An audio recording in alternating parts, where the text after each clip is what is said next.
What's going on, guys? I'm glad you're here at Seaver Shoots, back with another video. As you can tell from the title, today I'm talking about 3 different versions of concealed carry.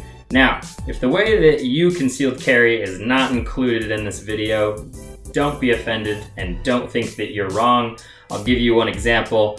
I don't carry outside the waistband concealed. I know a lot of people do. My shirts are not baggy enough. I'm not comfortable in baggy shirts, so I don't think I would have an easy time. Maybe in the winter it's something that I would consider, but it's just not something that jives with me, and it's not something that I have experience with. So these 3 ways that are described in the title are the ways that I have or do concealed carry currently. Those 3 methods of carry are appendix, strong side, and some kind of quick access bag carry. I have experience with them and I have some insights that I would like to share with you. There are some things that I'm going to talk about. For example, accessibility to the firearm. How quick can you get to it? How comfortable is it to wear in this certain way? How concealable is it? I think those things are all important. Side note, if you hear a whole bunch of rustling and running around, it's because my cat is just on a tear right now. Little Izzy causing chaos, so don't mind her, she's adorable. So let's get into it. So the first thing that I want to talk about is accessibility, and specifically when talking about accessibility, how fast you can get to the firearm. It's really simple to test that, although I haven't seen anybody compare these 3 versions like this, so that's kind of why I wanted to do this video. So the first thing that I did was I worked on drawing from concealment all 3 of these versions of carry in a car setting. Often strong side carry and appendix carry are compared in this way specifically. A lot of people think that appendix is superior because it's easier to access your firearm in front of you and super hard to access your firearm if it's to your side or behind you. And as you can see from this example that I'm about to give, that is not necessarily true.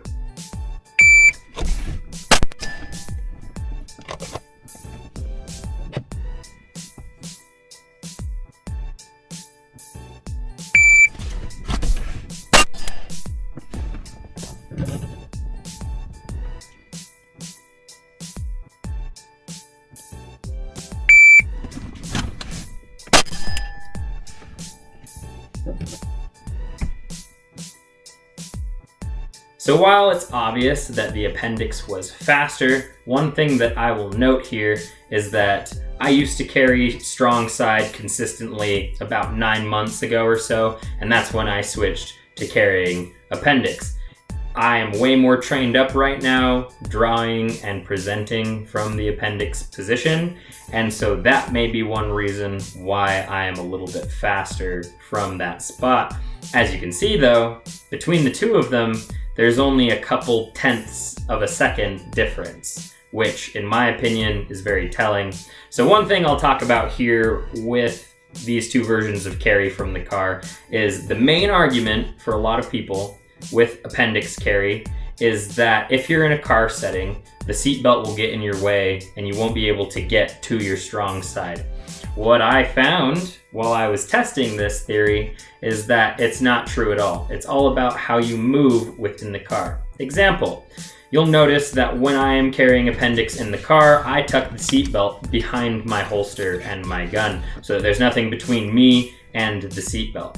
This does a couple of things. A, if I get in a car accident, I'm not getting shoved into my gun, or my gun's not getting shoved into me, as the seatbelt saves me from flying forward. And B, it also allows for quicker access with my shirt. If my shirt is over the seatbelt and the seatbelt is under my holster, then all I have to do to get to my gun is lift my shirt and grab my gun. If the seatbelt is on top of my shirt, on top of my holster, now I have to dig my shirt up and out of my seatbelt in order to get to my firearm. Now, the interesting thing about this is that that's not an issue when you're carrying strong side. If you just lean forward and left a little bit, like you saw me do in the demonstration, then it's pretty easy to get my shirt up and away from my strong side in order to access my firearm. So what this comes down to, in my opinion, is training. If I trained more drawing from my strong side in the car, then I would probably be a little bit faster with it. Probably as fast as I am drawing and presenting from the appendix. One other thing that I want to mention here is presentation. Presentation is definitely a little bit different. When I go to draw from my strong side, I kind of have to swing the gun around before I can present it. Whereas when I'm drawing from appendix, I just pull it straight up and then present it out. So presentation is a little bit different, and it probably has something to do with the discrepancy in speed. Now, you're gonna notice a pattern here with the bag, and it's that the bag is about 1 second slower. And I will talk about that a little bit later, but it is definitely doable from the car. It depends on where you position the bag. For example, if you want to put it on your seat, one issue is you run the risk of the bag flopping over in the seat, and then when you need to access the firearm, you're going to have to reach over, grab it, bring it back to you, then unzip it, then grab the firearm, swing it around, and present it. That's a lot of time. So what you notice that I did, and what I typically do when I am carrying my firearm, mainly in the bag, is that I will keep that in the console next to me so that it's wedged somewhere and kept nice and upright. But we will talk about why the bag is good, even though it's slow, a little bit later. The next thing that I want to talk about is overall comfortability. This is another huge argument, especially for those who favor strong side carry.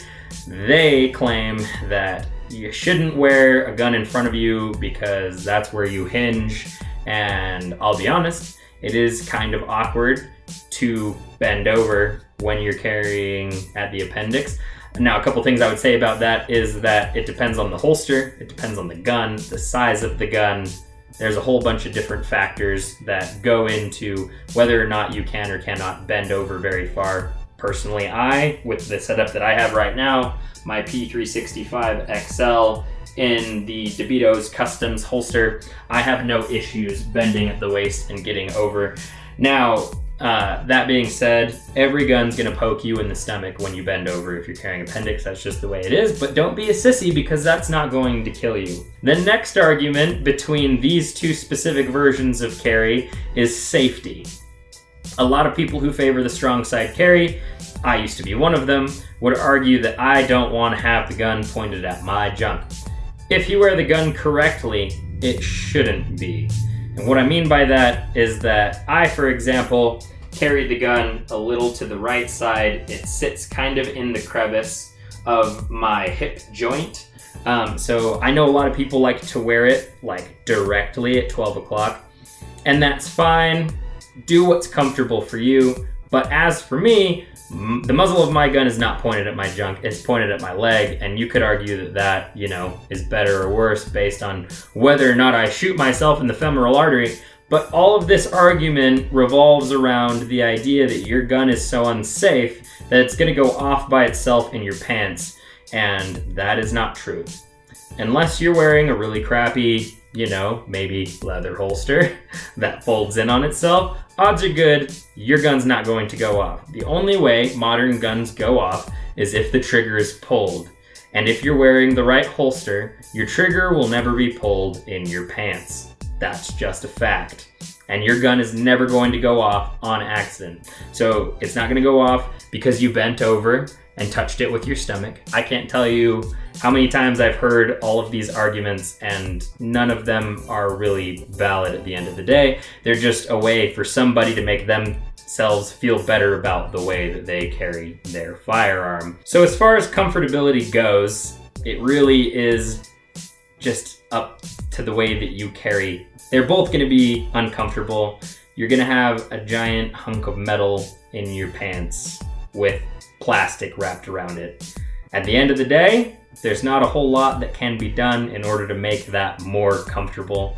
So, my opinion, quit worrying so much about the comfortability and just realize, like, if you want to protect your life, something you're probably going to have to give up is a little bit of comfort. Now let's talk about concealability. This is also a hotly debated topic because I know guys who carry the appendix, and it is very, very obvious that they do so, whether it's because they choose a gun that's too big for them or they choose a holster that just doesn't hug tightly enough to their body. Whatever it is, concealability depends on your holster, gun placement, the kinds of clothes that you wear, the kind of belt that you hang the gun on.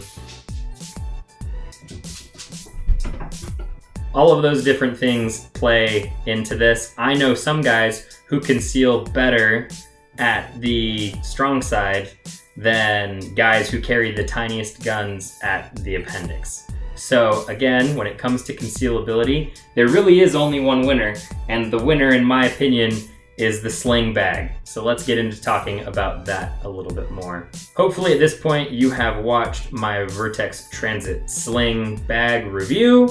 If you have not, I will put a link somewhere on this screen. The bag is the king of concealment. The reason for this is because it has a pocket specifically made for the gun to go in. I have a recommendation for you, and it's that you find a way, like I did, to carry it in the bag in a holster secured to the bag, a good Kydex holster with good trigger guard coverage, because you don't want to be fishing around in there for that and probably accidentally grab the trigger at some point and set that gun off in your bag. That's really stupid. So make sure that if you're going to do this, you're going to do it correctly. The reason that I did this, and I talked about it in my review of the bag, is because my university frowns on concealed carry. At the time, I was carrying strong side, and I wasn't confident that I wouldn't print enough, and I didn't feel like getting kicked out of school for trying to protect my life.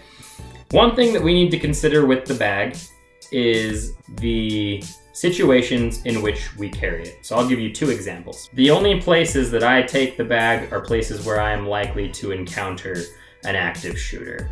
So the gym and school, and that's about it. So going with this active shooter example, whether it's at the gym or at school, odds are good that I'm not going to be the first person targeted by the active shooter. That's not to say that I won't be, it's just to say that the odds are on my side that I won't be. I could have a bad day and be the first victim, but odds are good that I won't be.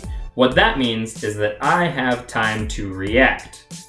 And that's where the bag comes in. The fact that it is 1 second slower isn't that big of a deal if I have time. Let's use the school example. Say there is an active shooter in the building that I'm in, but not necessarily in my classroom. We start to hear gunshots. The active shooter starts to make his way through the building. First of all, I probably wouldn't have the bag on, so I have time to put it on. I have time to sling it around on me, which I would, because it has body armor in it, and that could help save me. And I have time to deploy my firearm so that I can defend myself and also go on the offensive if I need to. At school and at the gym, I'm not necessarily in a situation where I'm going to need to quick access draw my firearm. That is why the bag comes in so much handy, and those are also two of the places where I want the gun to be the most concealed, because the highest consequences are at these places, whether it's because I'm not allowed to have a gun at work or I'm not allowed to have a gun at school, which isn't necessarily the case anymore. It just has been the case in the past. Now I have ultimate concealability, and if something were to happen, odds are good I have time to get to the firearm in an appropriate amount of time in order to save my life and hopefully the lives of others around me. Now, when it comes to it, if I had a choice at the end of the day, which way I would want to carry, if I could carry that way all the time, odds are good I would go with the appendix. If it didn't matter if I was printing at school, if it didn't matter if I was printing at work, I would just carry appendix all the time, period, because not only is it the fastest way for me to deploy my firearm, which is provable through these drills that I've been running,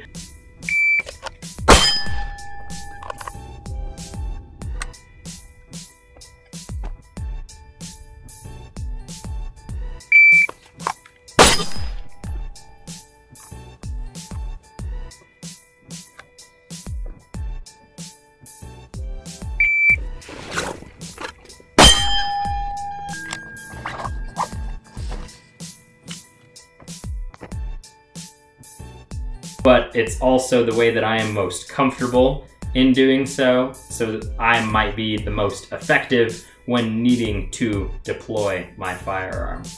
Again, at the end of the day, there's not really a lot of ways that you can do it wrong, and it all comes down to your individual situation and your individual needs. As long as you're not doing something stupid, then you're doing all right. Make sure at the end of the day, whatever way you decide to concealed carry, you train with that.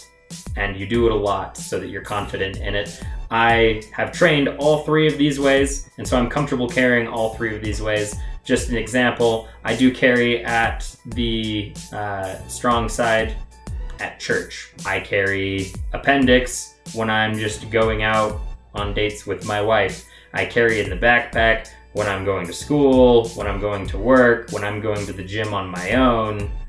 And so I train all three of these ways so that I can be efficient in all three of these ways. So that if my life is ever threatened while I'm carrying one of these three ways, I can respond accordingly. Here at the end of the video, I have my usual request. If you're gonna give this video a thumbs down, go for it.